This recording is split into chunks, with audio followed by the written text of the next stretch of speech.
Hey everyone, so as the title of the video says, this is my top 10 films that I've seen this year that are bad. I'm doing the negative out of the way first, and again, I didn't see everything, so this is just what I saw this year. I think I saw a nice chunk of the films that came out this year. I'm sure there are worse out there, but out of everything I saw, this is what I'm, deciding on.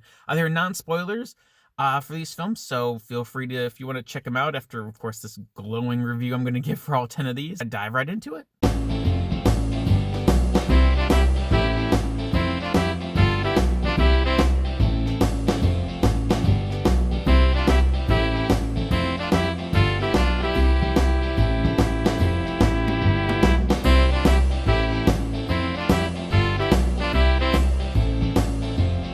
First at number 10 is X-Men Dark Phoenix. X-Men Dark Phoenix was directed by Simon Kinberg, stars James McAvoy, Michael Fassbender, and Sophie Turner. X-Men Dark Phoenix is not as bad as people are saying it is. I mean, look at this, it's number 10 on the list. That's like the best of the worst. So clearly I didn't dislike it as much as everyone else. I was going into this thinking it was just a lot worse, really bad, but it isn't. Where it really faults is that it feels just like leftovers of what's left of the X-Men franchise, unfortunately. It doesn't seem like it's going in a new direction. And on top of that is director Simon Kinberg. He's not new to film, but he is new to the director's chair, and it shows. Because a lot of times his action scenes, they aren't exactly done optimally. There's a lot of people moving around at the same time, and it just doesn't always flow right.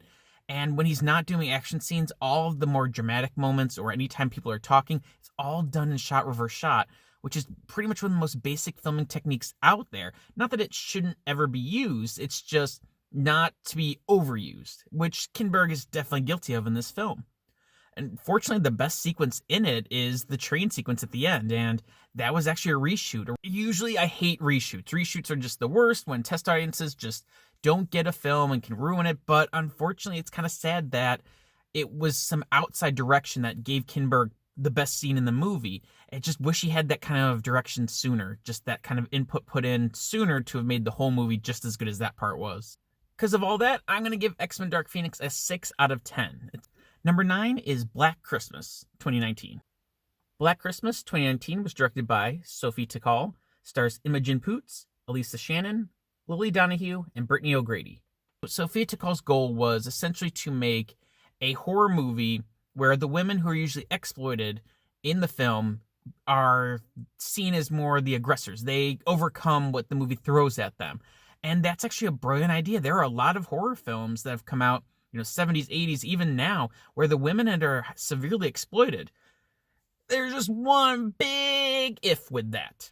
The original Black Christmas in 1974 was not exploitative of the women in it. There's no nudity, there's no gratuitous, sex. It's not quite exactly the big film 2 remake. I mean, this idea would have been so much more creative, so much cooler if it was able to be done in like any of the Roger Corman horror movies, where he would demand a lot of nudity, a lot of sex, a lot of violence, all of that stuff in the film. It would have been such a great idea to kind of take a spin on that. What essentially this movie is trying to be is Get Out, but for women. And it's tough when you criticize how feminism is put into film. Because often when you criticize how someone has done feminism, it often looks as if you are criticizing feminism in film in general. And that's certainly not what I'm doing here. I'm sure some people are still, even with this explanation, still going to think I am. But the idea is, just because you don't like how something is displayed doesn't mean you hate it at all. Look at probably the best feminist horror film out there, The Stepford Wives. That movie you could watch and not really pick up on. At least I didn't when I was really young and saw it. But it just perfectly encapsulates just femininity and feminism in it as a horror movie. And I think that's what this film was trying to do, and it just fails. So I'm giving Black Christmas 2019 a 4 out of 10. Please just go see the original. The 2006 remake is so bad it's good, so maybe check that one out, but watch the original. Number 8 is Men in Black International. Men in Black International was directed by F. Gary Gray, stars Chris Hemsworth, Tessa Thompson, and Liam Neeson. This movie to me was a big surprise because it's got a winning formula. Tessa Thompson and Chris Hemsworth have worked together before. They have general chemistry on film, and that was even proven this year with Avengers Endgame. To see them in this film, it's just not sure what exactly happened. F. Gary Gray is also a great director. He did The Italian Job, Fast 8. He is just a really good director. I certainly know what I didn't like in it. At times, the film is very very mushy, and I don't mean like lovey-dovey mushy, like the way it flows together is just totally off. There's a subplot in the film about a mole inside the MIB agency, and this subplot comes about, at least, I mean, I only saw it once, but I tried to retrace where this came from. It literally comes from our two main characters. When they're trying to hide evidence at a crime scene they were at from their boss, when asked why they're doing so, why they're withholding information, they claim it's because they think there's a mole. They just, I don't know, or they're like, oh, there's a mole. It's like, what are the chances they're right? And the film doesn't play up on this. This isn't like a plot line that was supposed to come from them. It's like they know before the plot even was set up that way. It can be very predictable at times. Rebecca Ferguson shows up as a surprise villain. She's done that 2 other times this year.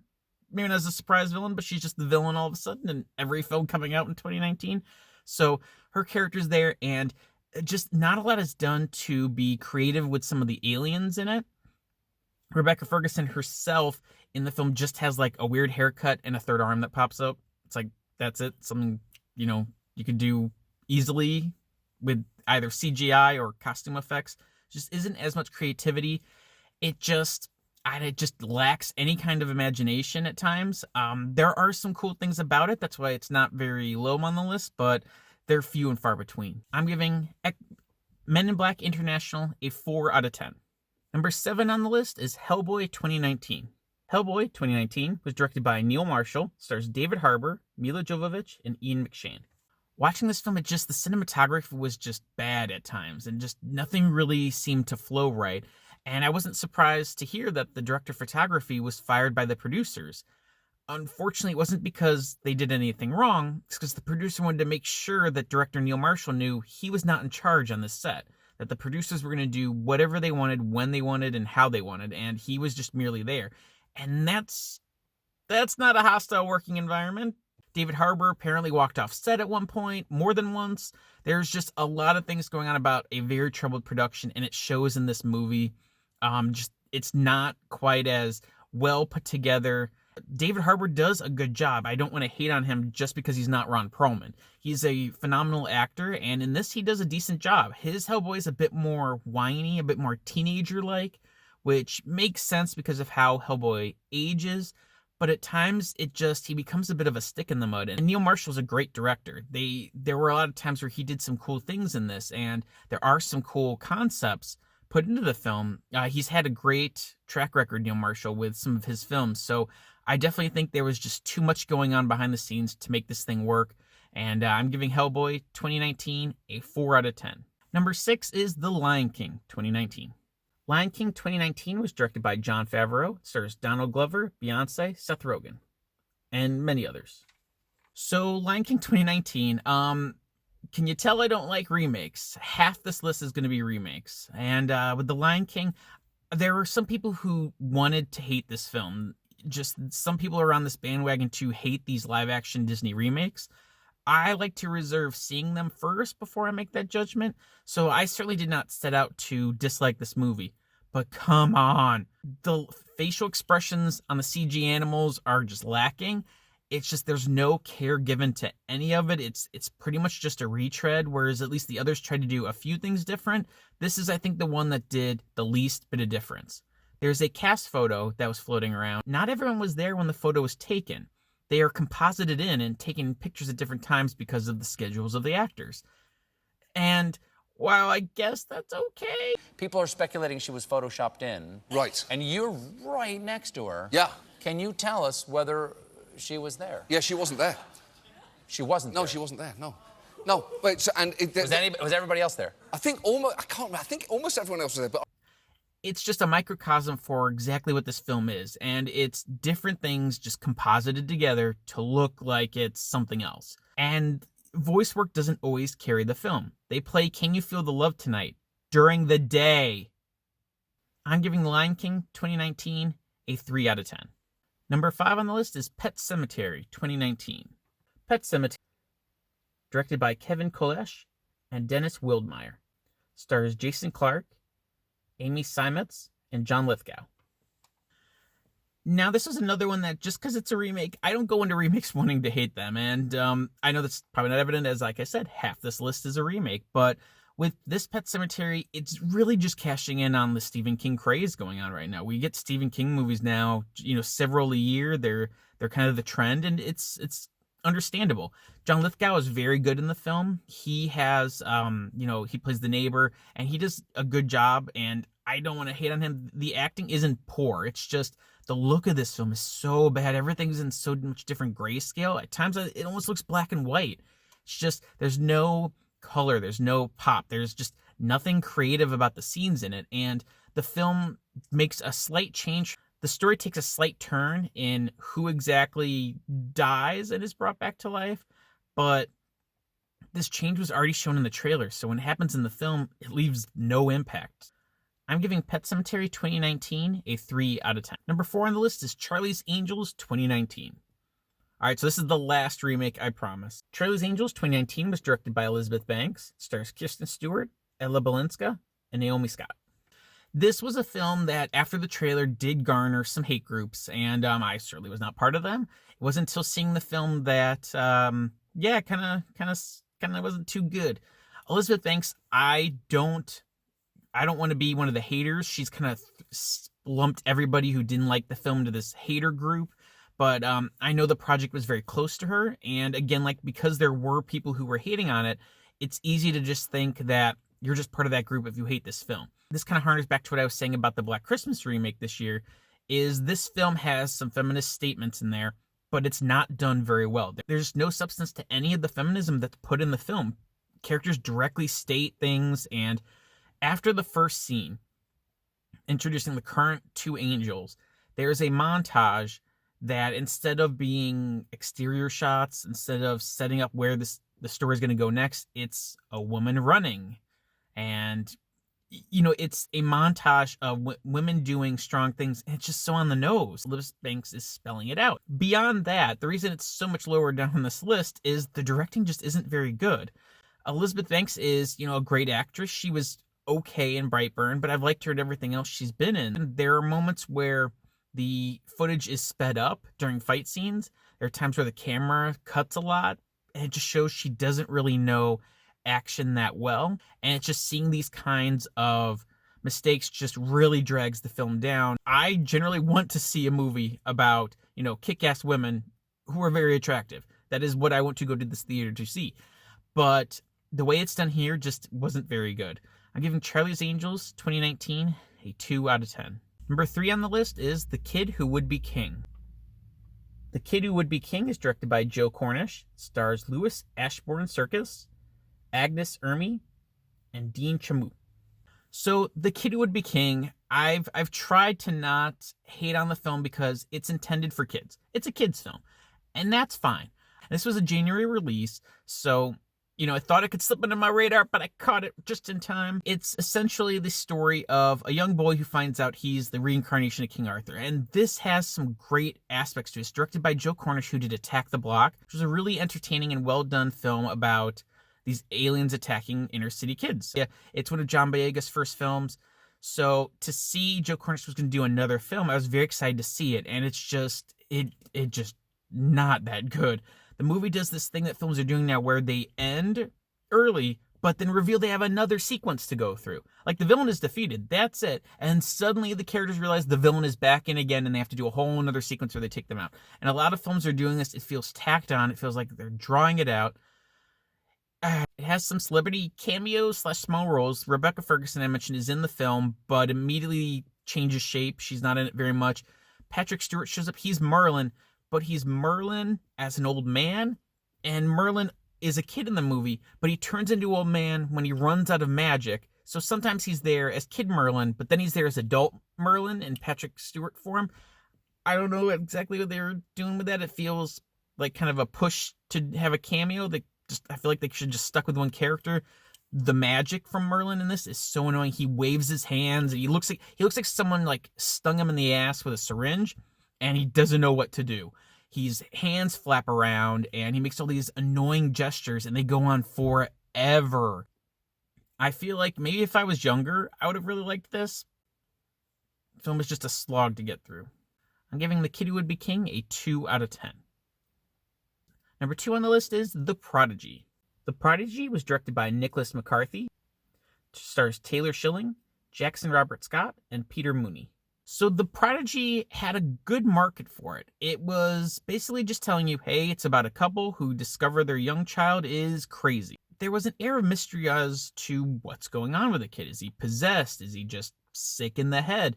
Why is he this murdering psychopath? And we're given that answer within the first 5 minutes of the film. There's no mystery to it. You know exactly what's going on. The film just feels so derivative. It's a lot like the movie Orphan, or it's almost a carbon copy of Brightburn. And there's, of course, a pet that gets killed, because why not? And just the film's final act is laughably bad. Just the worst. I get no spoilers, but there's a sequence where a character wants to get rid of the kid, and a stranger comes upon this, and without asking any questions, attacks the good character trying to stop this murderous little boy. I've heard Taylor Schilling's really good in Orange is the New Black. I mean, this is the only thing I've seen her in, so I hope she's way better than that than she's in this, because she's just so bland. The only true thing I can say that's good about the film is Jackson Robert Scott, who plays the little boy. He does a good job of acting as if he is, really as manipulative as this boy is, especially when you figure out what's going on with him, and he kind of has to play into that. It works really well. What bogs the film down is all these rules about how he is the way he is and what he has to do to not be how he is, and it all just leads to nowhere. It's a watered down version of The Omen. I'm giving The Prodigy a 1 out of 10. Stay as far away from this movie as you can. Go to IMDb and read about the twist. It's revealed in the first 5 minutes, so it'll be in like the first paragraph of the synopsis. The only thing that saves The Prodigy from being the worst film of the year is number 1. So strap in for that. But first, I'm going to mention a few dishonorable mentions. These are just films that I didn't really care for, but didn't quite make the list. So here you go.